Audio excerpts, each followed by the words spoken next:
Muy buenas.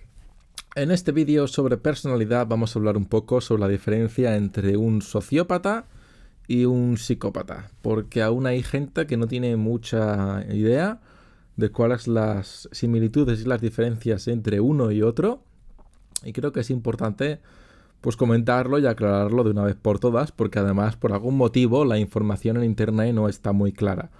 Sí que es cierto que podemos llegar a discutir si hay o no hay consenso entre la comunidad psicológica entre esto, pero creo que al final del día es bastante obvio. La palabra psicópata, ¿vale? Tiene al principio el comienzo psico, mientras que la palabra sociópata tiene al comienzo la palabra socio. Uno hace referencia a la psique, otro hace referencia a la sociedad. Y esto tiene relación con el origen de dicha patía, ¿vale? De dicha condición psicológica. Entonces, un psicópata, por lo general, ha nacido así, o podríamos llegar a discutir qué le ha pasado en estadios que le ha pasado algo en estadios muy tempranos de su desarrollo. Hablo máximo durante la primera infancia, antes de que los recuerdos empiecen a ser de verdad algo que se empieza a grabar y que puedes recordar tranquilamente, ¿vale? Los típicos recuerdos a los que puedes acceder de cuando eras niño, antes de eso. Y aún así podemos llegar a discutir si esto o no pasa. Pero algo, ¿vale? Que es natural e intrínseco ya tuyo, psicológicamente hablando. Mientras que los sociópatas, que es la gran mayoría dentro de estos dos grupos, ¿vale? La mayoría, entre si sumas a los sociópatas y psicópatas, la mayoría son sociópatas. Son gente que se ha hecho así, ¿vale? A lo largo de su infancia o su adolescencia, o en menor medida, pues su edad más adulta, por cosas que les han pasado en la vida. En muchos casos puede tener relación con la familia, ¿vale? Con un rol disfuncional o ausente o tóxico, ¿vale? Por parte de padre o de madre o de algún otro familiar cercano, cosas así, ¿vale? Historias de abuso, cosas así. O pues puede también deberse a otras formas, ¿vale? De abuso o de relaciones tóxicas en la adolescencia o en una edad más adulta, pero es más raro. ¿Vale? Puede pasar aún en la adolescencia, no es tan poco común, pero sobre todo suele pasar en la primera o en la segunda infancia o al principio de la adolescencia. Puede pasar también más tarde, pero es menos común, lógicamente.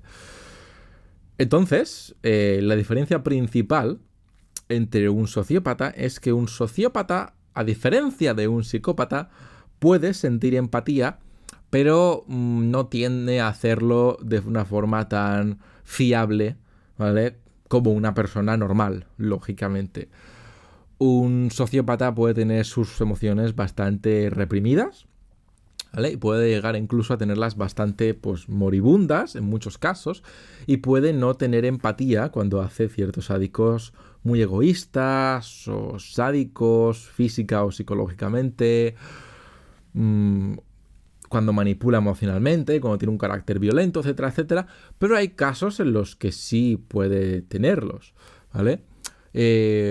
Un ejemplo, y es un muy mal ejemplo, es, por ejemplo, cuando se da un típico caso de violencia de género, ¿vale?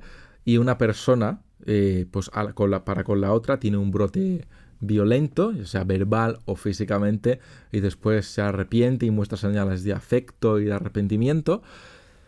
Aunque esto no es necesariamente indicativo sí o sí de que esta persona sea un sociópata, los sociópatas pues, tienden a actuar, tienden a mostrar ambas conductas, aunque no necesariamente con una relación de causalidad, ¿vale?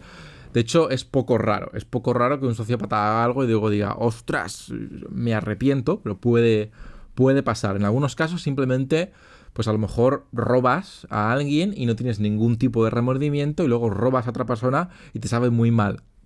Simplemente por la condición o por cómo consideras a esa persona. Lo mismo en actos de violencia, lo mismo en actos de manipulación.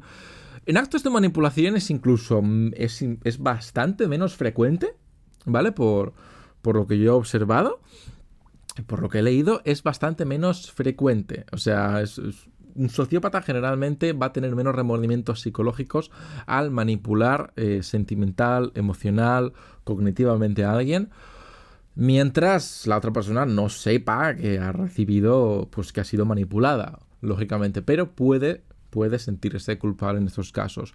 Un psicópata, a diferencia de un sociópata, es literalmente incapaz de sentir empatía por definición y por lo tanto, pues generalmente podemos considerarlos, cuando los observas, personas con un mayor potencial para, pues, la manipulación y la destrucción y en general para, bueno, para hacer cosas malas, por así decirlo, y ser más eficientes o mejores a ellos, porque psicológicamente no tienen nada que les retenga, no tienen esa chispa, ¿vale?, de humanidad o de conciencia por ahí diciéndoles, a lo mejor no deberíamos hacer esto, ¿vale?, a lo mejor deberíamos sentirnos culpables al respecto. Entonces eso es importante comentarlo. Un ejemplo muy bueno dentro de la televisión es Dexter Morgan, ¿vale?, de la serie Dexter. Pequeño spoiler, aunque habla un poco sobre la evolución de la serie.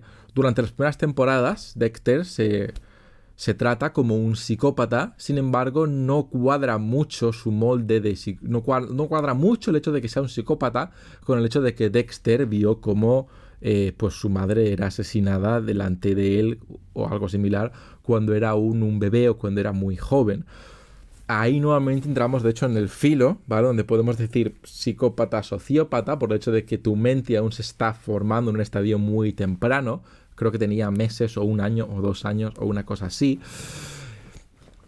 Pero en temporadas más adelante se puede ver cómo Dexter en ocasiones muestra remordimientos, muestra emociones, muestra afectos para con alguna pareja, para con su hermana, etcétera, etcétera. Mientras que esto era algo que también tenía muy reprimido en temporadas anteriores. Aquí ya pues se mezcla un poco la barrera entre la psicopatía y la sociopatía con el tener emociones reprimidas, ¿vale? Que en el caso de Dexter, hasta donde sé, no se trata de esta forma, pero que en algunos otros casos reales sí que se trata con hipnosis, con hipnoterapia, pero esto es muy arriesgado o muy peligroso, y no quiero decir que no se pueda hacer, pero sí que hay que hacerlo con mucho cuidado, porque la hipnoterapia puede ser una gran herramienta para revelar recuerdos reprimidos, pero también puede ser una gran herramienta para fastidiarte todavía más si no se utiliza correctamente. Así que las cosas con cuidado, y con cuidado a qué hipnoterapeuta vas, ¿vale? Pero eso por otro lado. Entonces, esa es básicamente la diferencia entre un psicópata y un sociópata. Un sociópata puede sentir empatía, puede sentir remordimientos. Un psicópata no. Entonces, el comportamiento de un psicópata generalmente es menos... Es en cierto modo, o sea, sigue siendo impredecible, pero puedes predecir por qué lado del espectro va a salir. Va a salir por el lado que más le beneficie. Mientras que un sociópata tiende a ser mejor, en muchos casos, en el arte del camuflaje, porque tiende a jugar en esa barrera, ¿vale? En el hecho de, bueno, me puedo salir con la mía hasta cierto punto, pero a partir de ahí tenemos que tener cuidado. Y de hecho es algo bastante común entre los psicópatas, el hecho de que se tengan que mudar con cierta frecuencia o tiendan a mudarse con cierta frecuencia porque no dejan de destruir su entorno sentimental, vecindario, laboral, etcétera, etcétera, etcétera, todo lo que tocan, porque terminan siguiendo, ¿vale?, profundizando y actuando en esa espiral de egoísmo y de destrucción que les lleva a que en algún momento pues tengan que salir con el rabo entre las piernas de donde viven o de donde trabajan o de su pareja. Entonces, eso es algo importante. Importante comentar también, hay una abrumadora cantidad de sociópatas pululando por ahí. Muchísimos. Y cuando además te vas a puestos de directivos, esto es algo que ya se sabe bastante, el porcentaje sube de un 4 a un 20%. O sea, es una cosa espectacular. Pero es un poco lo que hay, ¿vale? Yo creo personalmente que tiene bastante que ver con el hecho de la estructura familiar, la educación, etcétera, etcétera, ¿vale? Hay un chiste muy bueno de Louis C.K. que dice, yo estoy fastidiado porque mi padre está fastidiado porque mi padre estaba fastidiado, o mejor dicho, mis padres en plural. Pero bueno, eso es un poco todo por este vídeo y nos vemos en el próximo. Un saludo y hasta luego. Si te ha gustado el vídeo, dale a like y compártelo, así ayudarás a que más gente lo vea y yo siga creando mejor contenido. Suscríbete si por algún motivo extraño no lo habías hecho ya y aquí te dejo mis redes sociales y vídeos relacionados con el tema. Un saludo.